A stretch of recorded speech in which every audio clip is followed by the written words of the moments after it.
Picture two Model 3 owners. Both hit 100,000 miles around the same time. The first owner is stressed. Road trips are taking longer than they used to.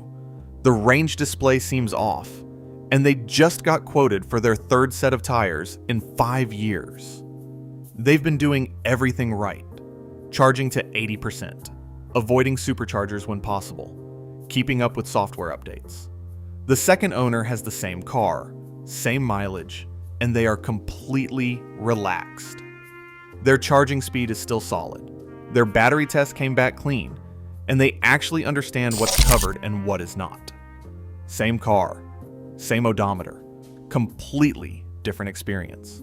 The difference between those two owners isn't luck.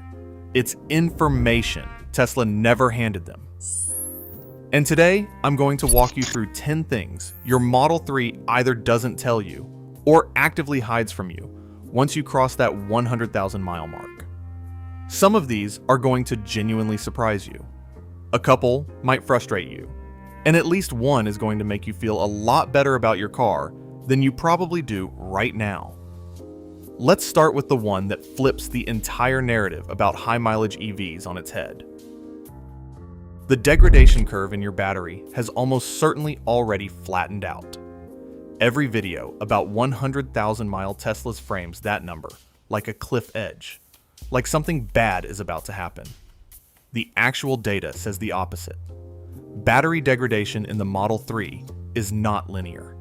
The hardest aging happens in the first 20,000 to 30,000 miles, when the chemistry inside the cells is still settling in. After that, the curve bends, flattens. The capacity loss between 100,000 and 200,000 miles is often less total than what happened in the first 30,000. There are owners with 200,000 miles on their Model 3 who charged hard, superchargers, high states of charge, the works, and measured only 11 or 12% total degradation. And they reported noticing no real-world range difference for the last 100,000 miles. So if you've been dreading this milestone, the honest answer is, your battery has already done its hardest aging. The scary part is mostly behind you. But here's where it gets interesting, because knowing the battery is holding up does not mean you actually know what's happening inside it. Tesla quietly rolled out a battery health test through software update 2025.8.4. You can find it at Controls, then Service, then Battery Health. The test connects to an AC charger, runs for up to 10 or more hours, evaluates your battery's actual energy retention, and compares it against what is expected for your vehicle's age and mileage. One owner ran it and got roughly 4 miles of displayed range back through battery management system recalibration alone. Not because the battery got better, but because the system's estimate of the battery was wrong, and the test corrected it. Most owners near or past 100,000 miles have never heard this test exists.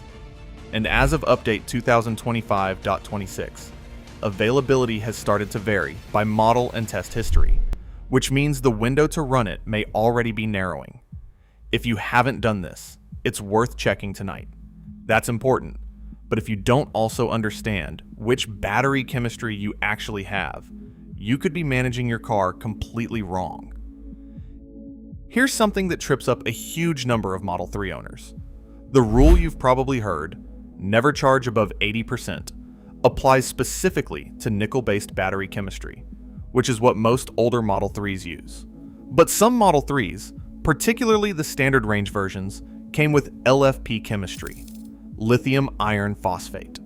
And for LFP, that 80% rule is actually the wrong advice. Tesla recommends charging LFP to 100% at least once a week to keep the battery management system properly calibrated. If you don't, the battery management system loses its reference points, and your displayed range becomes increasingly inaccurate over time. It drifts. Owners who've spent years following the correct charging habit for the wrong chemistry have either added unnecessary wear or have been driving around with a range estimate that's essentially fiction. The fix is simple: but only if you know which pack you have. You can check in your vehicle's app under the charging settings or in the owner documentation. It's worth 5 minutes to confirm. So the battery side of things is more nuanced than most people realize. But there's a completely different problem that has nothing to do with chemistry, and it catches road trippers completely off guard. Tesla's software will permanently throttle your supercharger speed if you've done too many direct current fast charge sessions, and the car never tells you. When one owner noticed they couldn't get above 90 kilowatts across multiple superchargers, and the normal peak is 120 kilowatts, they contacted Tesla service. The technician confirmed it directly.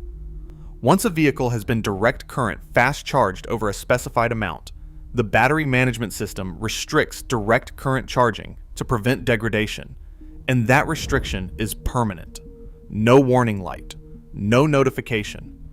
Forum owners have documented this happening around 9,000 to 11,000 kilowatt hours of cumulative supercharging. At that threshold, a 45-minute charge session stretches to nearly 90 minutes. At 100,000 miles, a lot of owners have already crossed this line and have no idea why their road trips are taking longer than they used to. They assume it's battery degradation. It's not.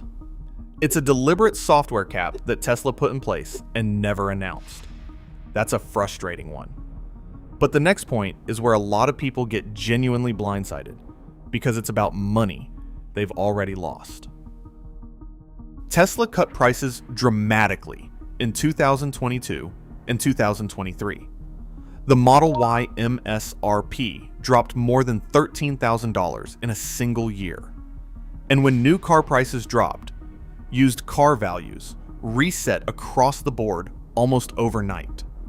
Anyone who bought at peak 2021 or 2022 prices saw their trade-in value fall 20 to 30%.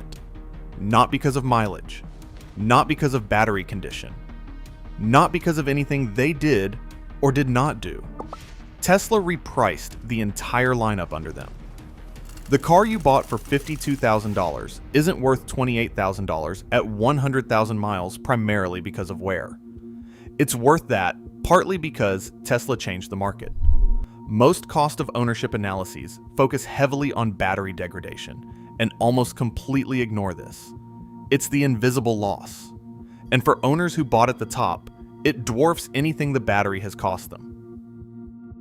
Now, while we're on the topic of things that quietly cost you money, there is a maintenance item almost nobody talks about on these cars, and it is one most owners assume they will never need.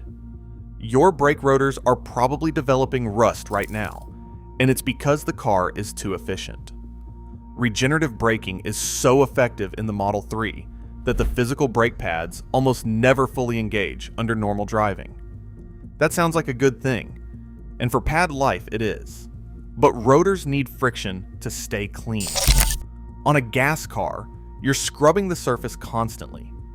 On a Model 3, especially one that sits for a few days or lives in a humid climate, the rotors can develop surface rust that does not get cleared the way it normally would. Beyond the rotors, there is brake fluid.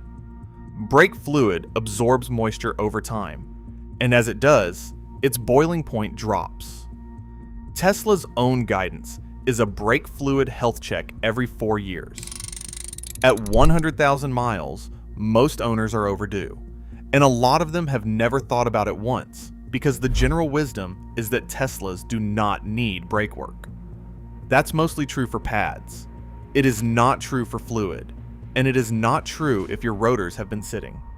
And while we're talking about things that wear faster than people expect, tires. The Model 3 eats tires at a rate that surprises almost every owner who hasn't been warned. Some owners report needing replacements after as little as 10,000 miles. The reason isn't a defect, it's physics. Instant torque, a low center of gravity, and the weight of the battery pack all accelerate tire wear compared to a similar gas vehicle.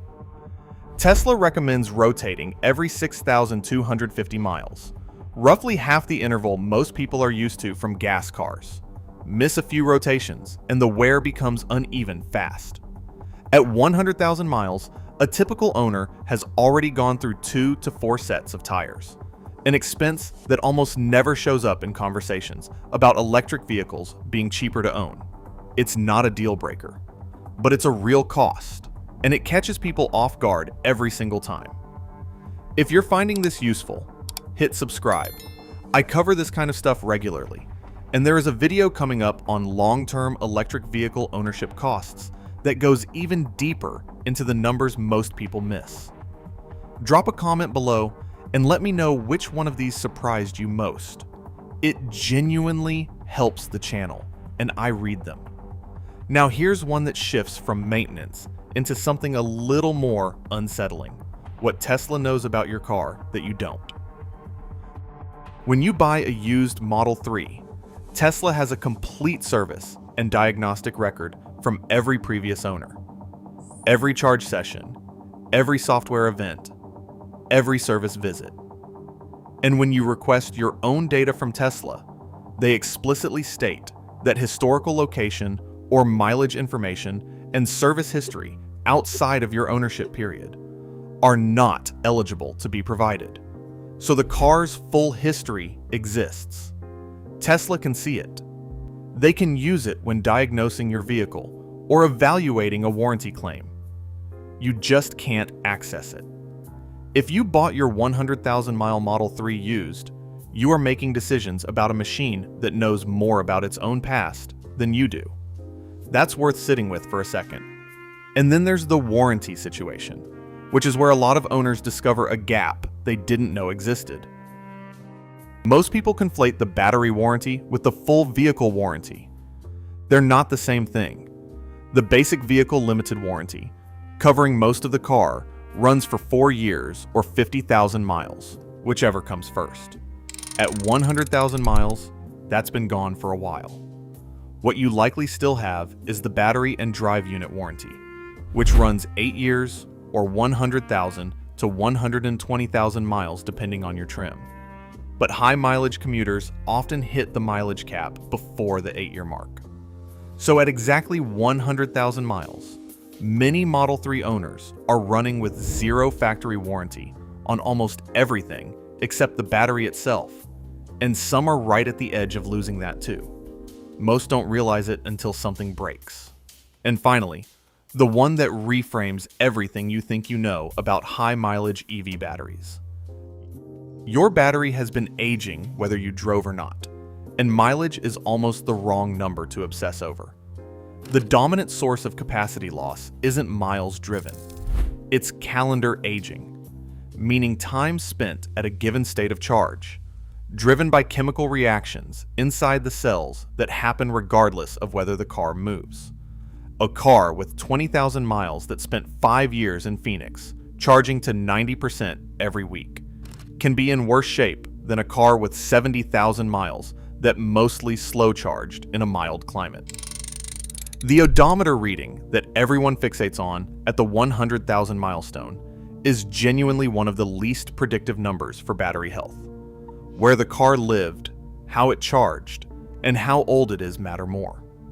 Which is also why the battery health test we talked about earlier matters, because the only way to know what you actually have is to measure it, not estimate it from the odometer. So here's where we land. At 100,000 miles, your Model 3 is almost certainly in better shape than the internet has led you to believe. The degradation curve has flattened.